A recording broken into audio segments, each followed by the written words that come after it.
I'm Mark Rees, and welcome to my curious Ghosts and Folklore podcast, where in each episode I investigate a different, weird, and wonderful subject. And on this episode, we are going back to the realm of fairy. We are going to be whisked away to fairyland, to the home of the Tylwyth Teg, those magical and mischievous little creatures which populate the forests and hidden places of Wales. And on this episode, we are going to uncover the connection between the fairies' origins and King Arthur and Arthurian legend. We will also look at the different varieties, because there's more than one kind of magical creature out there. In fact, there are said to be 5 very distinct varieties, from those in the mines to those in the rivers. And we will look at all these variations. We will also take a closer look at the meaning of the Welsh name. What exactly is Tylwyth Teg all about? Because it does not translate as fairies. It means something much more magical, I believe, when you look into it. And if that wasn't enough, we'll even be looking at where the fairies go to market to buy their supplies. Now, you won't notice them because they are invisible and things, but they do go to markets, and who knows, maybe they go to the same markets as you. Maybe you've been standing next to them for years and years without realizing. All of this is going to be revealed on this episode dedicated to the realm of fairy, the return to the realm of fairy. And the reason I say return is that because regular listeners will know I have done a few episodes on this subject now. In fact, episode 14, which was called The Realm of Fairy, could be seen as part 1 of this episode. And if you haven't listened to it yet, and you enjoy this episode, I would recommend going back and listening to episode 14 afterwards, but just to bring everyone up to speed and just to refresh your memories as well. Episode 14 looked at the work of Wirt Sykes. Wirt Sykes, one of my folkloric heroes, was an American writer who moved to Wales, to Cardiff, and while staying here, he collected loads and loads of information about Welsh folklore, and in particular about Welsh fairies. And on the last episode, I looked at the origins of these little creatures, but where exactly they came from. On this episode, we are going into more detail, and I think I will start with the name, because as mentioned, in Welsh, they are called y Tylwyth Teg, but that isn't the only name for them. There are lots of little variations, but y Tylwyth Teg seems to be the popular current one, at least. Now, to break that down, the easy bit is at the start, y, and that is just Welsh for the. So the Tylwyth Teg. This is where it gets a bit more magical. Now, the word Tylwyth means family. The word Teg means fair, and I'll spell those words for you. Tylwyth is Tylwyth, which means family, and Teg, Teg, means fair. So literally, Tylwyth Teg translates as the fair family. But there's a bit more to it than that, because there are longer versions of this name and variations of that longer version. And for this, I'd like to refer back to good old Mr. Sykes and quote from that collection of Welsh folklore. And he tells us, the modern Welsh name for fairies is Tylwyth Teg, the fair folk or family. This is sometimes lengthened into y Tylwyth Teg an y Coed, which means the fair family in the wood. So an y Coed in the wood, or Tylwyth Teg y Mwn, which is spelt M-W-N, and Sykes tells us that means the fair folk of the mine. Now, it is believed that the first written reference to the Tylwyth Teg can be traced back to Dafydd ap Gwilym, one of the most important poets, not just in Wales, but anywhere in Europe in the 14th century. And by all accounts, he is the first person to write a poem with the words Tylwyth Teg in it. But of course, there are some who would tell you that a Tylwyth Teg can actually be traced back to before the beginning of humankind. Take your pick on that one. Now, another quite a popular name for them is Bendith y Mamau, which again is a straight translation into their mother's blessing, or the blessing of the mothers. And it is said this comes about because the fairy folk are spoken of as bestowing blessings on those mortals whom they select to be thus favoured. So that is to say, good little children who it is a pleasure to know. The fairies are thought of as good children. It is a pleasure to know because they bestow you with blessings, hence the name Bendith y Mamau. And Sykes tells us that they are seen dancing in moonlight nights on the velvety grass, clad in airy and flowering robes of blue, green, white and scarlet. Details as to colour not usually met, I think, in accounts of fairies. So Sykes is telling us that the fairies of Wales, Tylwyth Teg in Wales, are more colourful than other nations. We have flowing robes of blue and green and white and scarlet and who knows, maybe lots of other colours as well. And while they are seen as these pleasant young people, they can get angry, they can get nasty and vindictive, and you can turn them against you. You can create an enemy from them if you name them by a harsh epithet. That is to invoke their anger, Sykes tells us. Instead, what you should always do is to speak of them in a flattering phrase. That way, you will keep in their good books. Don't talk bad of these fairy folk. Now, in the last episode on fairies, and I'll try to stop jumping back and forth like this, but just quickly, on the last one, I did speak of how it was believed these fairy folk started life in the northern half of Wales, probably amongst the Snowdonian Mountains, back in the days of King Arthur. Now, there is another Arthurian connection with the fairy folk, and it is connected with Avalon. Avalon, this magical island, which is right up there with Camelot when it comes to famous places connected with King Arthur. And it is said it is on this island that Excalibur was forged. So it's quite important in Arthurian legend. But Avalon, the name, is thought to derive from the Welsh word aval, which in the Welsh language, V is an F, so it's A-F-A-L. And aval means apple, or avalai is apples. So Avalon could mean island of the apples, with Ynys being the Welsh for island, Aval for the Avalon bit.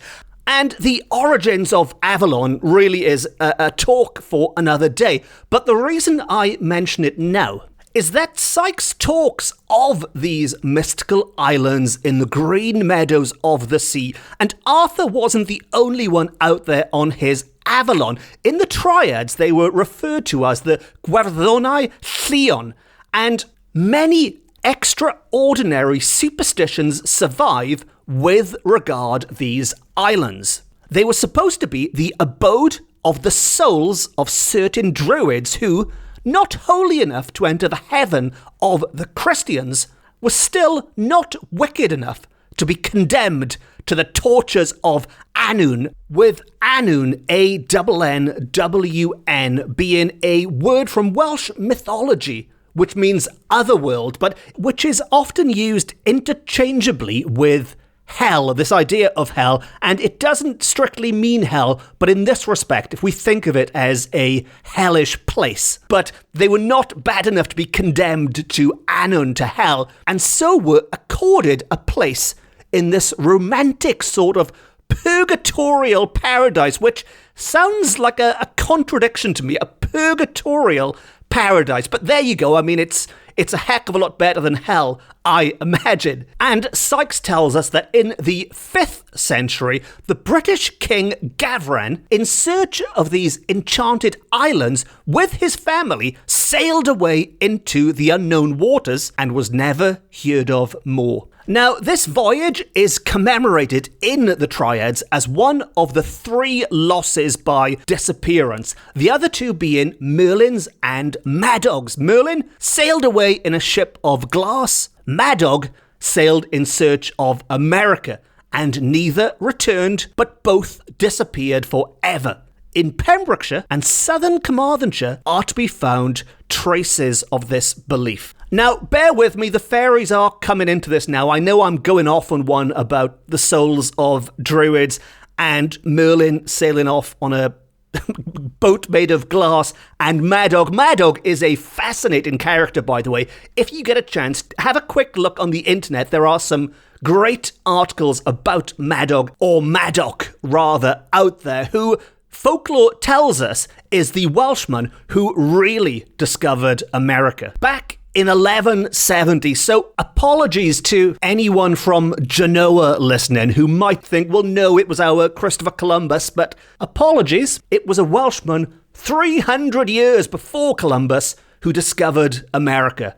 Well, according to folklore at least. And as we all know, folklore is always right. Anyway, back to fairies again. I really am going off on a heck of a tangent with Madoc and discovering America, but I've mentioned a few times the green meadows of the sea in these quotes, and in this last little quote from Vert Sykes now, he says that there are sailors on that romantic coast who still talk of the green meadows of enchantment lying in the Irish Channel to the west of Pembrokeshire. Sometimes they are visible to the eyes of mortals for a brief space, when suddenly they vanish. There are traditions of sailors who, in the early part of the present century, now this was written in 1880, so in the early 1800s, who actually went ashore on the Faerie Islands, not knowing that they were such, until they returned to their boats when they were filled with awe at seeing the islands disappear from their sight, neither sinking in the sea, nor floating upon the waters, but simply vanishing suddenly. And that is the point I was trying to get to. I know I've been going off on tangents here, but there was a point. These green meadows in the sea, these strange miraculous islands to the west of Pembrokeshire, were the enchanted lands of the fairy folk. And when we talk of them being in the forests, when we use the name Tylwyth Teg and Acoed, the fair folk in the woods, well, they were also the fair folk on the sea, with their secret islands just off the Welsh coast. And I did promise this at the start, but the fairies inhabiting these islands are said to have regularly attended the markets nearby.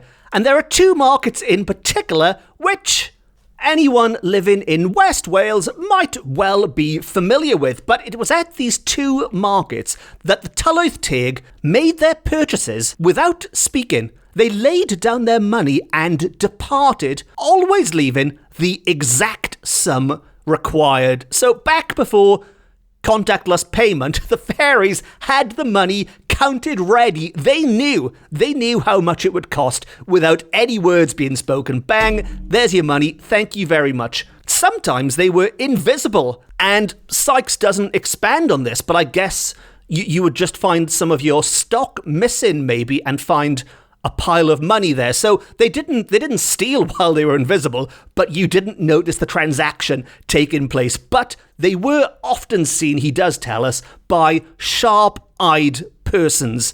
So maybe the equivalent of shop security back then, people who were there to really keep an eye on things. But the sharp-eyed people could pick up on these invisible small shoppers, I guess you could call them. And they would be seen in, as mentioned, 2 markets, which were in Larne and Milford Haven. Now, Larne, for such a small place, has already appeared on this podcast quite a lot. I think Larne has been on this podcast more than Cardiff and Swansea and Newport. But if you did want to know more about Larne, there is an episode dedicated to its most famous resident, Dylan Thomas, and the ghosts of Dylan Thomas. And that was episode 8, I believe, if you did want to go back and check that one out afterwards. And also, Larne's most notorious supernatural visitor, besides the fairy folk doing their shopping, is said to be the Gwylgi, the dog of darkness, the Welsh hound of hell. And the Gwylgi episode is the one just before Dylan Thomas. So if Dylan Thomas is number 8, the Gwylgi would be number 7. But back to this one, the fairies would go shopping in Larne. They would also go to Milford Haven. And I think this is the first time I've mentioned Milford Haven on this podcast, so clearly there's an imbalance here. I need to correct this. I need to do less Larne, more Milford in the future. And I am hoping to do a Shakespeare episode soon, so Milford would definitely feature quite prominently in that one. And it still features quite prominently in this one as it goes, because it was said that when the fairy folk from their island in the sea popped over to Milford and went to the market, they had a favourite butcher. There was one special butcher upon whom the fairies bestowed their patronage instead of distributing their favours indiscriminately. So this was one lucky butcher. He got all the fairy trade. And it's also said the Milford Haven folk could see the green fairy islands distinctly, lying out a short distance from land. And the general belief was that they were densely populated with fairies. It was also said that the latter went to and fro between the islands and the shore through a subterranean gallery under the bottom of the sea. So I've left it late to mention Milford, but now that I've mentioned it, I think that's quite an incredible piece of folklore they've got. The people of Milford Haven can see the fairy islands, which even sailors who visited them couldn't find again. Not only that, they could see how densely populated they were. There's not just one or two fairies. These things were overcrowded with them, and they could hop back and forth between land and between other islands using this subterranean gallery at the bottom of the sea, a bit like an old school fairy Eurotunnel, I guess, a quick way to get back and forth. So really, Milford really does put itself at the top of the places to go if you want to see fairies, or certainly if you want to see seafaring fairies. So in this episode so far, we've looked at what that name, Tylwyth Teg, means. We've looked at where they lived, and one of the suggestions was, like King Arthur on his Avalon, they were out on secret islands off the west coast of Wales. But what we haven't looked at yet is these different varieties of fairies. And what I'd like to do on this episode is to have a very quick look at those 5 different varieties. And then what I'll do in future episodes is dedicate an episode to each one. So this is just going to be a general overview. Otherwise, this episode would be 5 hours long. And then future episodes will look at each individual one. And while Sykes does tell us that fairies, being creatures of the imagination, it is not possible to classify them by fixed and immutable rules, nevertheless, he gives it a go, and he says that the fairies of Wales may be divided into 5 classes, if analogy be not too sharply insisted on, and thus we have number 1 is the Avalon, or the elves. Number 2 is the Coblynau, or the mine fairies. Number 3 is the Bwbachod, or the household fairies. Number 4, the terrifying Gwragedd Annwn, the fairies of the lakes and streams. And number 5, the Gwyllion, or the mountain fairies.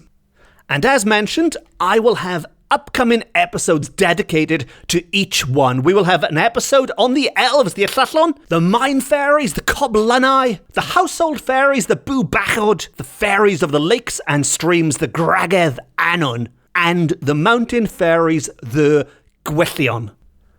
And we will also have another episode coming up, and I need to make a quick apology here to regular listeners. If you're not a regular listener, you will not know this, so it doesn't matter. But if you are, I did mention that the next fairy episode, as in this one, would feature the king of the fairy folks, Gwyn ap Nudd. Now, Gwyn ap Nudd is a big character in fairy lore, not just in Wales, in British fairy lore and folklore. Now, sadly, he hasn't made it into this episode, again, because of time restraints, but I promise you, he is coming up soon. So I am going to have a list of fairy episodes the length of my arm to catch up with soon, so you can expect a lot of fairy episodes coming. Well, not in the next few weeks, because December is going to be dedicated to Christmas, and without giving away too many surprises, I can say that we will be looking at a certain Mari Lwyd and some very creepy Welsh ghost stories over the festive season. But after that, I imagine January, February, March are going to be fairy months. And on that note, I've reached the point in the episode where I like to ask what you think about all that. Do you have any experiences with going to Larne Market, to Milford Haven Market, and have you looked out to sea and seen these enchanted green meadows and these fairy folk travelling back and forth between their distant lands, or maybe just buying something off the butcher? If so, it would be great to hear from you, even if it's just to say hello. You can track me down on my website or on social media. It's easy to do. Just do a search for Mark Rees, and if you put the word ghosts in or folklore, I will pop up on top, and we can have a chat online. And very quickly, as always, if you have enjoyed this episode and you don't want to miss the 200 episodes about fairies I've got coming up in January, plus the Mari Lwyd and all that Christmas stuff, please consider hitting the subscribe button and you will never miss an episode ever. And to wrap things up on this episode, Word Sykes, in these accounts of the fairy folks and their islands, does quote Geoffrey Chaucer, the English poet of Canterbury Tales fame. And while this is written in ye olde English and not in ye olde Cymraeg, it certainly applies to what we've been talking about on this episode of Welsh Fairies, and I was thinking of wrapping up this episode with that verse which Sykes used in his book of Welsh fairy tales, but I've got one big problem with it, and that is I can't pronounce it, because this ye olde English stuff, I'll try the first line, and it goes like this. In tholder days of King Arthur. No, like I said, I will just absolutely massacre it. But what I have done is I've cheated, and I've done a quick search for that verse which Sykes has used about the fairies, and I have found a modern-day English translation. So I would like to wrap up with a modern version of an old Geoffrey Chaucer verse relating to the fairy folk. Although, sadly, this translation has actually removed the word fairy from it, which kind of defeats the whole point of it. But what the heck, let's finish with this one. And before I do, it just leaves me to say thank you very much for listening. Diolch yn fawr iawn am gwrando. I've been Mark Rees. This has been my Ghosts and Folklore podcast. It's the best, it's the beautiful, it's the only Ghosts and Folklore podcast beaming to you from Wales to the world. And on that note, let us all say goodbye with Geoffrey Chaucer. In the old days of King Arthur, of whom Britons speak great honour, this land was all filled of supernatural creatures. The Elf Queen, with her jolly company, danced very often in many a green mead. Until next time. No star.